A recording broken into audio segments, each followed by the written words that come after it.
We turn now to the continuing debate about how to fix this country's economic problems. Some say we need to reduce income inequality, while others emphasize a need to create more growth and opportunity to climb up the ladder. Our economics correspondent Paul Solman has been running into variations on these themes throughout his recent reporting on the battle over raising the minimum wage. Tonight, he gets a different take on that debate, what you might call top-down economics versus middle-out. It is part of his ongoing reporting on making sense of financial news. In Seattle this spring, a win for advocates of a $15 an hour minimum wage. Nearly double the federal minimum, as the city council voted unanimously in June to phase in $15 over several years. Leading the charge were socialist activists, labor unions, and one most unusual suspect, billionaire venture capitalist Nick Hanauer.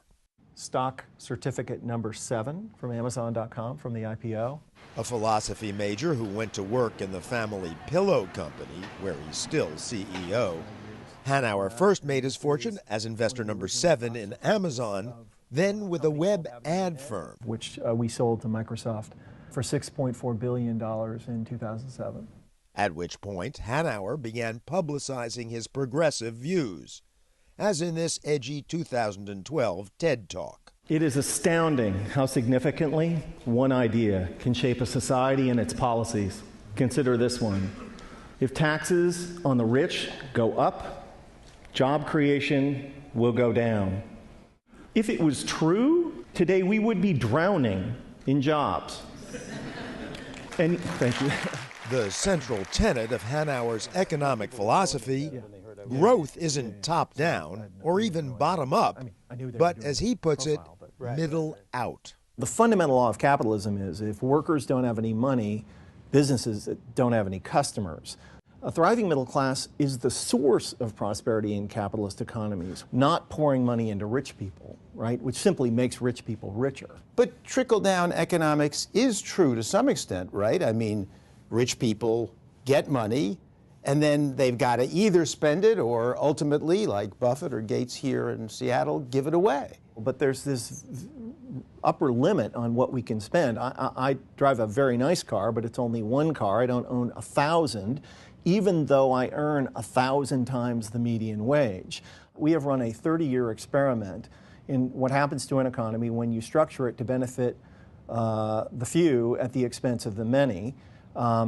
And I would argue that for most people that experiment hasn't gone very well. He does not know what the definition of trickle-down economics is. Noted libertarian law professor and economics fundamentalist Richard Epstein, the other voice in this story. If it turns out that rich people hire poor people and both of them are better off from the exchange, you can start to call this a trickle-down if you want it. I would call it an overall social improvement whereby two people are made better off and nobody else is going to be made worse off. But 80%, 90% of this country isn't any better off than it was 30 years ago. That, but this is not a function of market behavior. It's a function of the regulatory apparatus, which makes it impossible to have these mutual gains. So your argument is that the reason incomes have stagnated in this country over the last 30, 40 years is largely due to increased regulation? Yes. You have to worry about family leave, you have to worry about anti-discrimination, you have to worry about explicit employment taxes, you have to worry about Obamacare,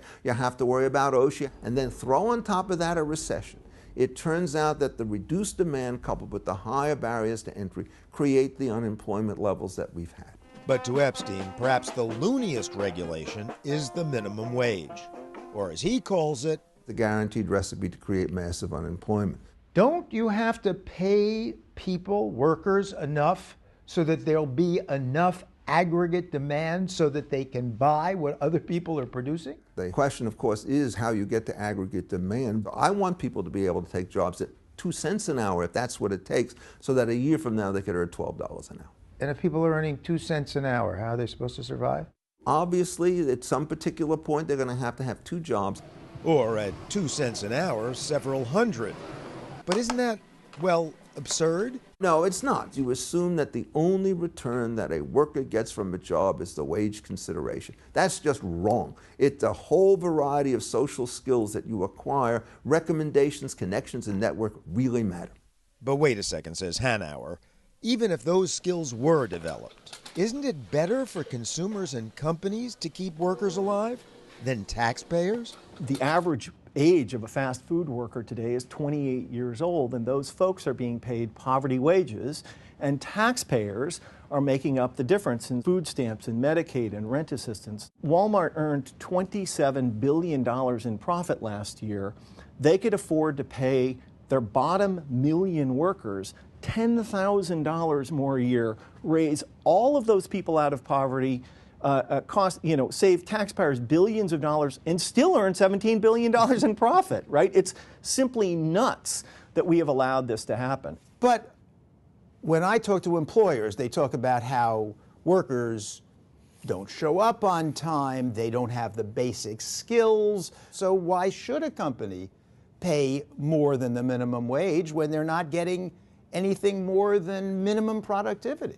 It is certainly true that there are many, many workers in the country that are lazy and ineffective. But it is equally true that there are an equal number of CEOs in the country who are lazy and ineffective too. And yet CEO pay has gone up 1,000% over the last 20 years or something like that, and worker pay went up 5.7%. You know, this ridiculous idea that a worker on Wall Street who earns tens of millions of dollars a year securitizing imaginary assets or doing high-frequency trading is worth 1,000 times as much as workers who earn tens of thousands of dollars a year, educating our children, growing or serving us our food, throwing themselves in harm's way to protect our life or property, that this difference reflects the true value or intrinsic worth of these jobs is nonsense. To Hanauer, it's just crony capitalism. But to Richard Epstein, it's the free market. The concentration of wealth at the top, if it comes not from crony capitalism but from innovation, creates huge benefits for the rest of the system.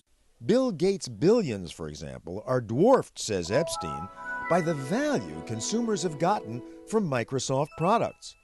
As for the Wall Street wizards, it turns out functions that most people don't understand, namely how you maintain continuous liquidity in a complicated economy, is in fact such a difficult task that we pay people a great deal of money to become middlemen. Remember, the guys you are talking about are not getting public subsidies from the government. They are getting paid by customers on both sides of the market. You know a lot of rich people. I do. If it's so clear to you that this is dysfunctional and will hurt everybody in the end, why don't more rich, smart people agree with you? This change threatens both the pocketbooks but even more particularly the status of rich people. You know, a 15% tax rate on capital gains, a 15% tax rate on carried interest massively advantages people like me. Working people pay 39%, investors pay 15%. Justified by this idea that the more money people like me have, the better off you will be. Of course, if it's the other way around, that tax break makes no sense whatsoever. And these arguments don't just threaten pocketbooks, they threaten status. And so when you mess with that, people get very angry and emotional and compare you to Hitler.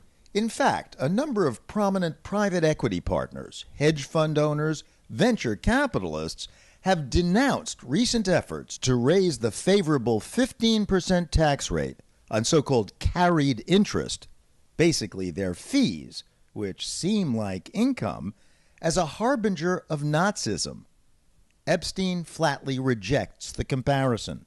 And somewhat to our surprise, he agrees that the government deserves more in taxes on such fees than 15%. But I'm not saying they should get 42% either. Well, this is the one thing that Nick Hanauer would be happy about. And I'm not going to say that he's always wrong. I'm just going to say he doesn't know what he's talking about. He could be right by accident, and he often is. So, one modest point of agreement. But of course not on the larger issue of legislating greater equality of income in America. Nick Hanauer argues we have long misunderstood prosperity to be a function of money. He explains how he defines wealth and capitalism in an extended conversation that's online at Making Sense.